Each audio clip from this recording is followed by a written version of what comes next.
Església, com a poble teu que som, et vull posar ara de manera especial a les teves mans el temps de predicació. Et demano que estiguis amb el Rubén, Senyor, que siguis tu qui parli a través d'ell, que obris les nostres orelles, Senyor, la nostra ment, el nostre cor, a rebre el que tu ens vulguis dir a cadascú de nosaltres, que el que sentim no es quedi només aquí, Senyor, sinó que tu utilitzis per seguir transformant la nostra vida. Estem a les teves mans, Senyor, en el teu sant nom. Amén.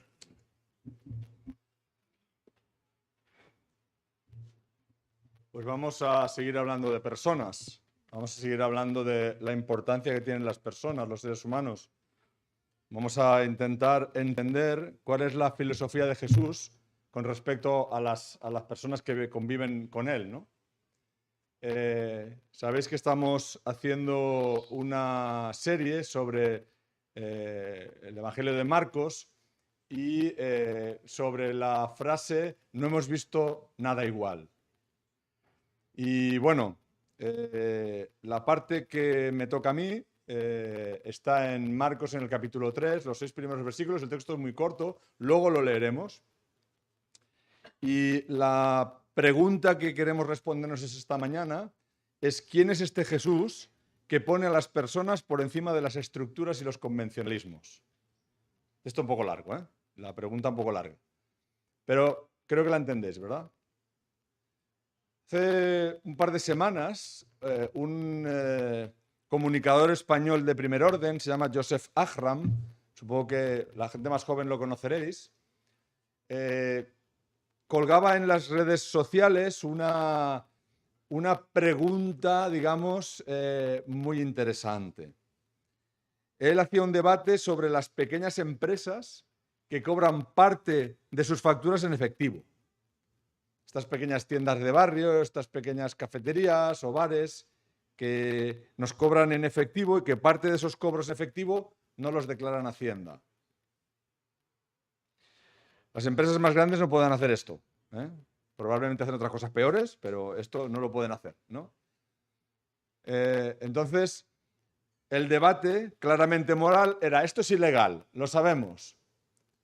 Pero muchas de estas empresas, si no hicieran esto, no podrían sobrevivir. Por los impuestos, por los gastos, por todo un montón de cosas que no les permitiría ser viables. O sea, hacen esto. ¿Es correcto o no es correcto? Como podéis imaginaros, había opiniones para todos los gustos, básicamente en 2 líneas. No se debe hacer algo ilegal porque nos perjudica a todos y especialmente a los que cumplen la ley a rajatabla. Bueno, no sé si existen, ¿no? Pero si alguien cumple la ley a rajatabla, ¿no?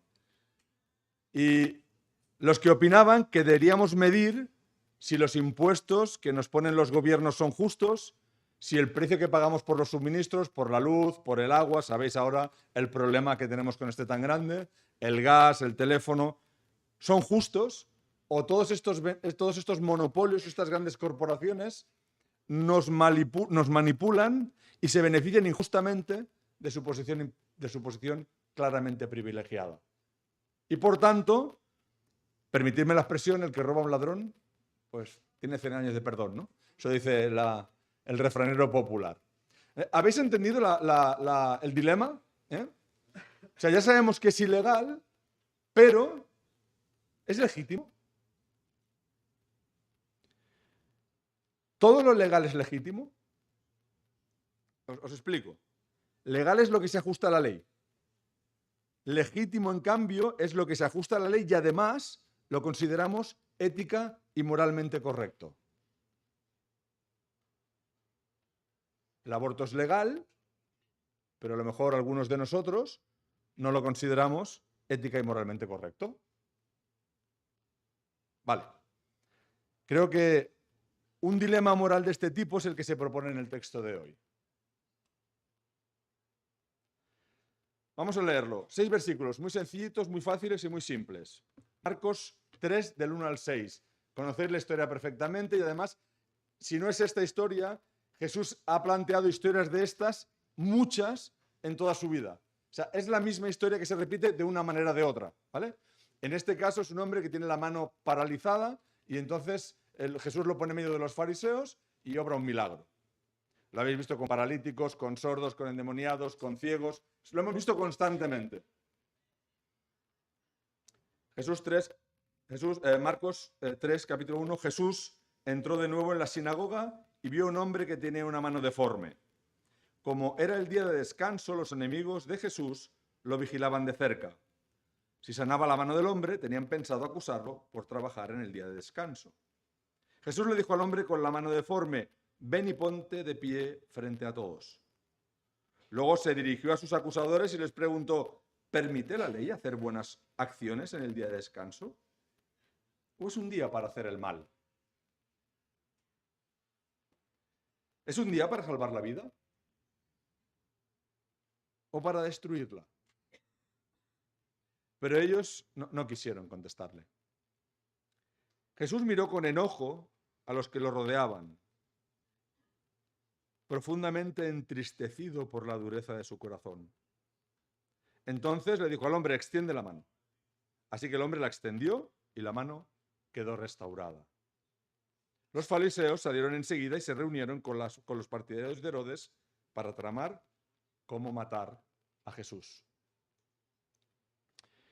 Quisiera hacer una pequeña reflexión sobre los fariseos, que siempre son los malos de la peli, ¿verdad? Los fariseos, no sé por qué, siempre pillan. Jesús les tiene una especial inquina que seguramente se han ganado. Pero vamos a ponerlos en su justo lugar, porque durante toda la historia del pueblo de Israel, los fariseos no son tan malas personas, ¿vale? 200 años antes de Cristo, los judíos fieles ven cómo la influencia de los griegos empieza a apartar a los judíos de la ley de Moisés. Estamos en el año 170 antes de Cristo y el emperador Antíoco Epífanes empieza a perseguirlos. Y como judíos perseguidos, se organizan como partido de la resistencia. Para sobrevivir se dan cuenta de que están atentando contra ellos y se organizan. Pero este rey sirio ordena la muerte de todos los judíos que no quieran abandonar el judaísmo y abrazar el helenismo. Ordena la muerte. No solo eso, sino que ordena la muerte de todos aquellos que poseyeran un libro del pacto. La Torá, en ese momento las escrituras, ¿vale? La única palabra de Dios existente en ese momento histórico. Y cuando esta guerra empieza a perder su carácter religioso y empieza a perseguir objetivos políticos, los hasidim, los judíos piadosos, entre ellos los fariseos, se desvinculan de esto. Cuando ya no es un problema religioso, se convierte en algo político, ellos se salen del panorama público. El término fariseo aparece 100 años antes de Jesús. Cuando se les vuelve a intentar exterminar, esta vez es el emperador Alejandro Janeo, porque él es saduceo y está enfrentado a los fariseos, resulta que muere este hombre y su esposa, que es su sucesora, reconoce que la fuerza no debería de hacer nada contra la fe. Y empieza a favorecer a los fariseos, que es a partir de ese momento que se convierten en los dominadores de la vida religiosa de los judíos.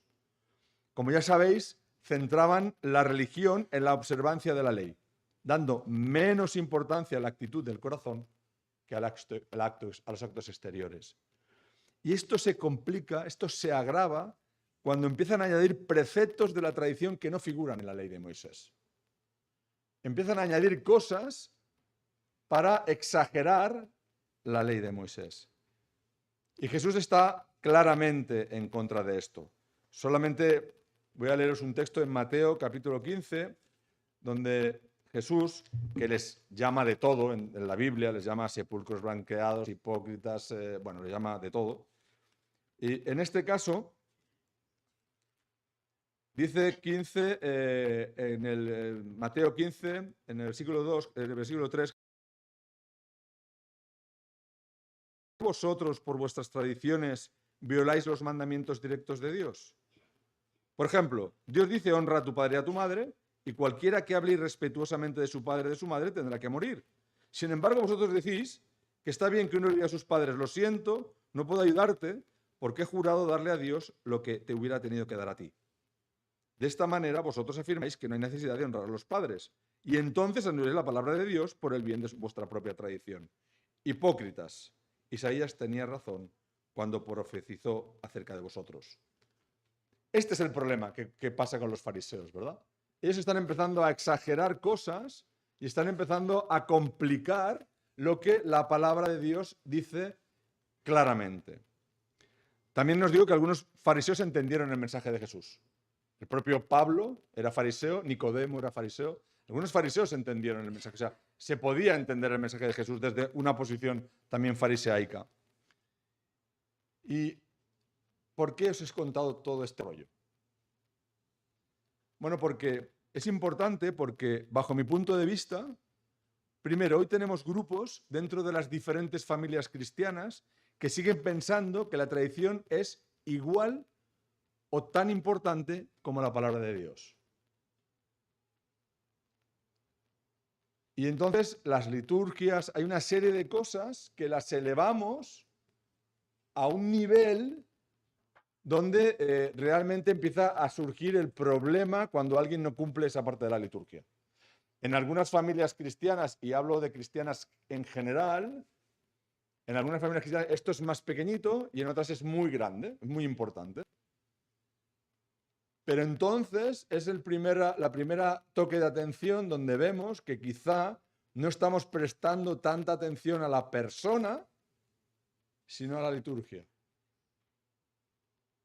a la tradición, a nuestra costumbre, a nuestra forma de hacer, que además cambia con el tiempo, ¿verdad? Yo le contaba a mis hijas, sobre todo cuando yo era adolescente, y aparecieron las primeras chicas con minifalda en la iglesia. Vicente hace así, dice, Vicente, no pasa nada, no pasa nada, no pasa nada. Pero es verdad, fue un impacto muy grande. No había nada en la palabra, ¿verdad? Que dijera, es que no se puede ir con minifalda, ¿no? Entonces empezamos a estirar los textos, ¿no? Hemos visto muchas cosas que han hecho que la iglesia se pierda en la tradición o la costumbre. La segunda cosa que creo que es importante es que cuanto más nos apartamos de la literalidad de la palabra de Dios, más difuso es todo.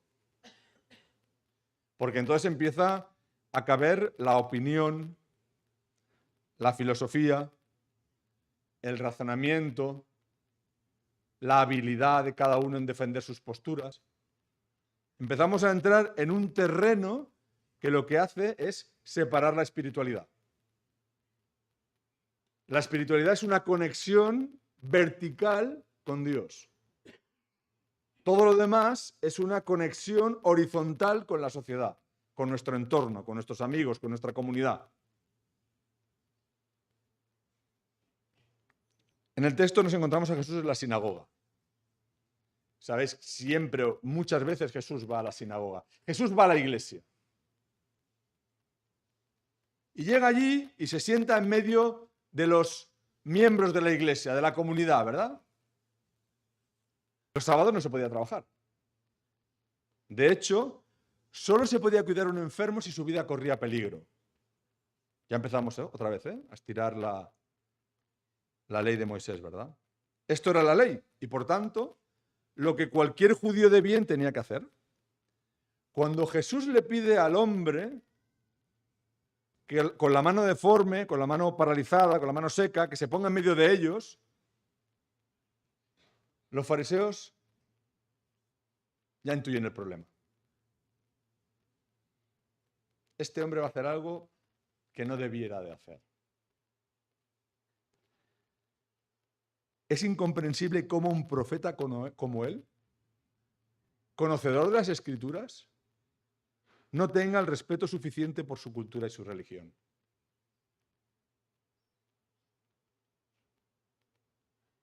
¿Hasta dónde tengo que respetar a mi cultura y a mi religión? ¿Hasta dónde tengo que respetar a mi comunidad? ¿Hasta dónde tengo que respetar a todo lo que me rodea? Por eso, si se atrevía a sanar la mano del hombre, lo acusarían de trabajar en el día de descanso. Jesús les da una oportunidad de reflexionar. Jesús no quiere, siempre intenta huir los enfrentamientos, ¿verdad? ¿Permite la ley hacer buenas acciones en el día de descanso o es un día para hacer el mal? Jesús le está dando la vuelta, ¿verdad? No está enfrentando la situación desde el punto de vista de los fariseos, esto es legal o no es legal. Les está diciendo, ¿esto es legítimo o no es legítimo? ¿Esto es correcto o no? ¿Queremos hacer el bien o queremos hacer el mal? ¿De verdad? Evidentemente, no contestan. No se trata de hacer buenas acciones, se trata de que no se puede trabajar en el día de descanso. Y punto. Supongo que eso es lo que pensaron los fariseos o algo parecido, ¿no? Ya que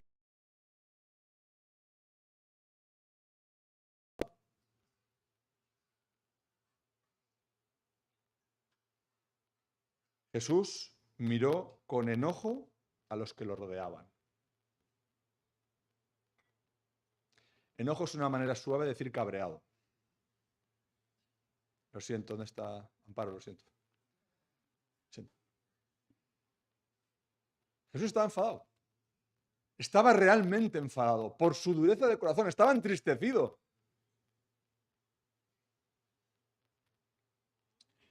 Me paro solo un momento.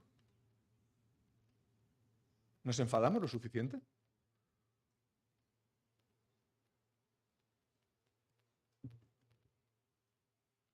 ¿Realmente nos sientan mal las injusticias? ¿Nos duele el corazón cuando vemos algo que no debemos aceptar? Vemos en la sociedad que en un lugar donde hay mucha gente, dos ladrones paran a alguien, le roban, la gente que está alrededor no le va a ayudar. Gira la cara, busca otro camino. No quiere problemas.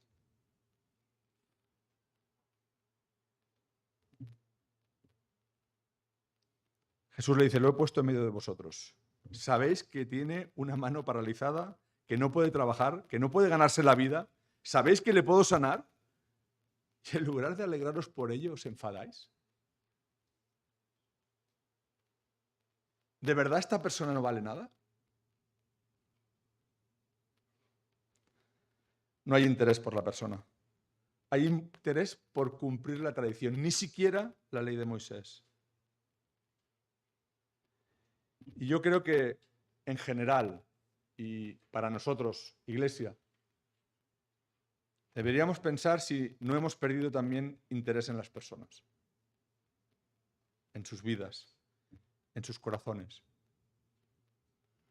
¿Valoramos a los demás por lo que son? O quizá por lo brillantes, amables, agradables, por su posición social, o por cualquier cosa externa a lo que la persona es.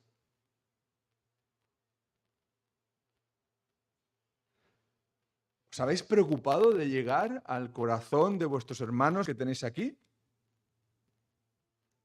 ¿Creéis realmente que les conocéis?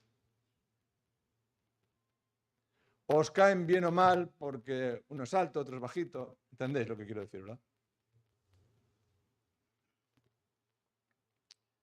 ¿Nos cuesta ver que un indigente es una criatura de Dios? Alguien que está sucio, que huele mal, que a lo mejor está borracho. Yo tengo que confesaros que a mí me cuesta, ¿eh? Seguramente soy el único aquí que le cuesta, ¿no? Pero a mí me cuesta. Me cuesta poder pensar en el valor que tienen las personas. Me cuesta despojar a las personas del envoltorio en el que están. Evidentemente, Jesús no se detiene. Hace lo que tiene que hacer sin tener en cuenta las consecuencias que esto le traerá. Me gustaría ser capaz de hacer lo que tengo que hacer como seguidor de Jesús sin tener en cuenta las consecuencias. Y a veces no son consecuencias terribles, ¿eh? A veces es simplemente no le voy a decir a esta persona que soy creyente, no le voy a hablar de Jesús porque es como violento, es incómodo, no toca, no viene al caso. Lo que tengo que hacer es una cosa, pero tengo suficientes excusas, geniales excusas. Si no tenéis suficientes, excusas.com, no hay problema. Pero hay excusas para que tú no hagas lo que tienes que hacer. Y te sientas tranquilo, te sientas bien. No pasa nada.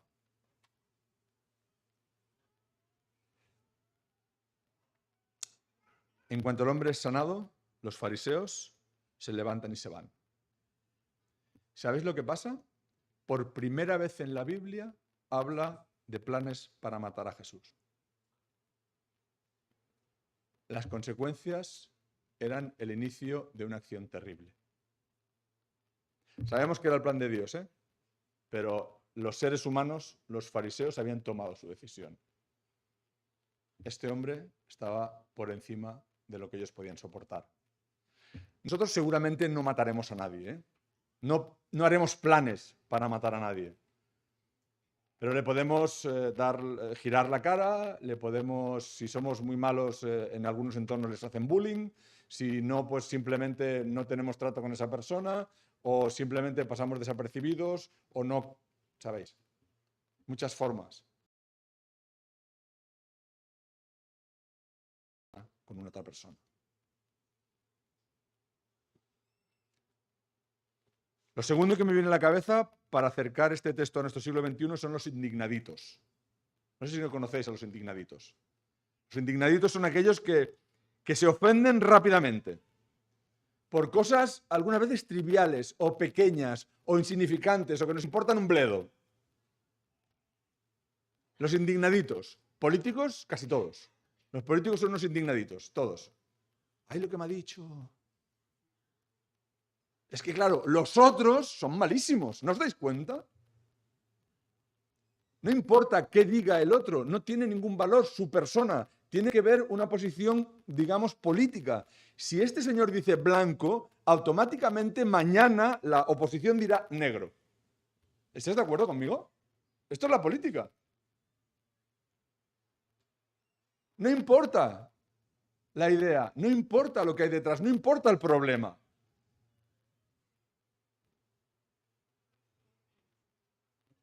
La sociedad ha creado una serie de parámetros de normalidad que si atentamos contra ellos somos los malos. Y uno de esos parámetros sabéis que es el bien queda, ¿verdad? Lo políticamente correcto. Mientras tú seas políticamente correcto, no habrá problema.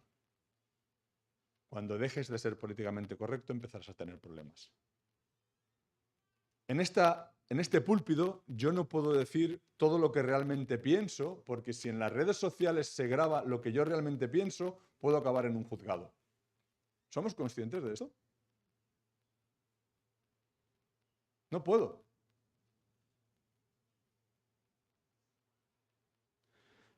Los cristianos seguimos nadando contra corriente. Cada día hay más cosas legalmente aceptadas que nosotros no aceptamos. Esto es un problema que cada vez va a ser mayor, Porque nosotros, como Jesús, queremos poner a las personas por encima de las estructuras y los convencionalismos. Suena bonito, Yo quiero poner a la persona por delante. Qué difícil. Qué difícil. También os digo una cosa, este es el Evangelio, Luces y sombras. Por un lado resplandece la gracia de Dios y por el otro vemos la oscuridad de la naturaleza del hombre caído. Esta sociedad que cada día es más tolerante, es más moderna, es más avanzada, es más sabia, es peor.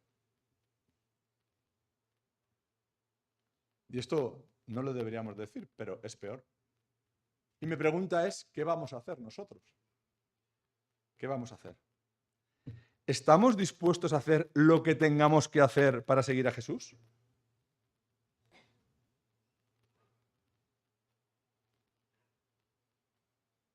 No me contestéis, porque la naturaleza es que me digáis todos que sí. La verdad es que no estoy seguro ni de mí mismo.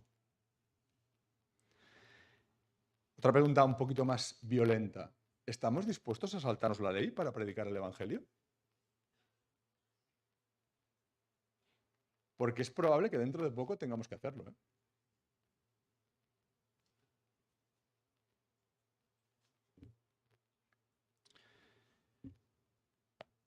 Vamos a empezar a tener conclusiones. Al final se trata de personas. Jesús tiene muy clara su prioridad.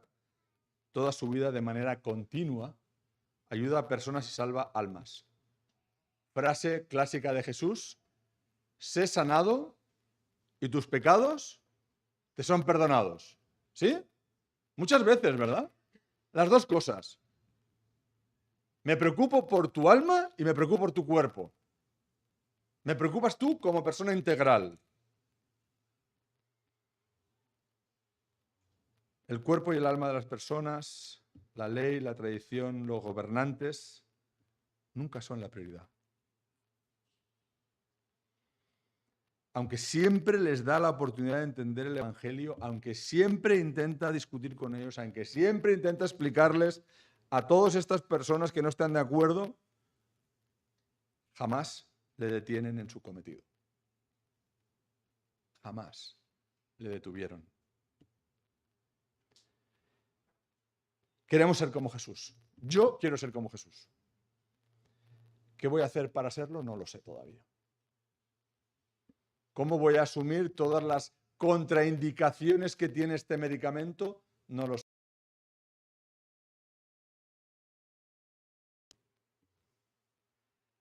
Algunas veces cuando vas al médico y te da un medicamento y te dice, sobre todo, no lea el folleto. No sé si esto es muy habitual, pero pasa, ¿verdad? Mónica dice que sí.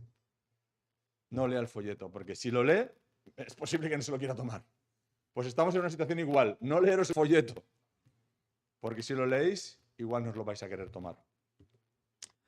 Quiero acabar con una historia, porque creo que esto es una cosa que tenemos que reflexionar cada uno con nosotros. No tengo una solución, lo siento. No tengo una solución para vosotros. Pero quiero contaros una historia muy emocionante. El 17 de octubre de 1995 nacieron dos gemelas en Estados Unidos. No sé si alguno conoce esta historia. Se llamaban Brielle y Kiri Jackson. Nacieron prematuramente, 12 semanas antes de lo previsto. Fueron puestas en dos incubadoras diferentes, como exigía el protocolo médico, para que no tuvieran contacto y así evitar el contagio de alguna posible infección.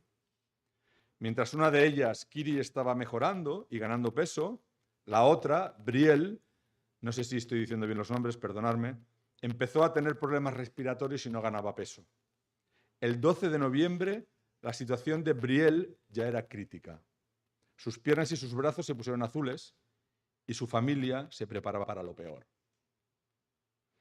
Los médicos lo habían intentado todo, pero la bebé no mejoraba.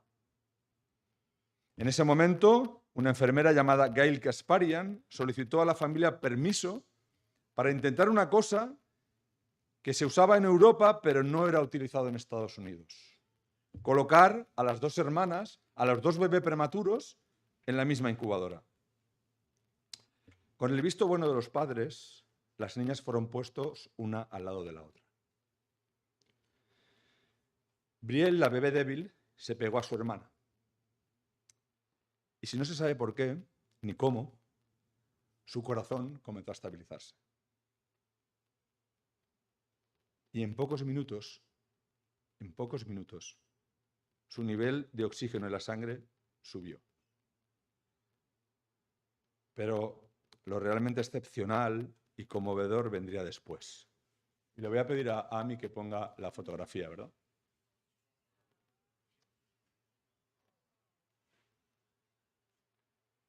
Conforme Brielle dormía, su hermana fue estirando el brazo para hasta abrazarla completamente. Fue tan impresionante que se le llamó el abrazo salvador. Y ha cambiado la metodología médica en Estados Unidos.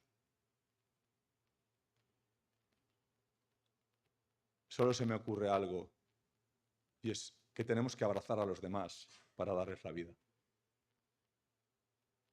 Tenemos que acercarnos a las personas sin pensar en quién son, ni por qué, ni cómo. Tenemos que abrazarlos. Lo primero son las personas y algunas veces la grandeza de Dios se refleja en nosotros como se reflejó en estas dos bebés. Y quiero acabar con la frase que nos decía Marco. No hemos visto nunca nada igual.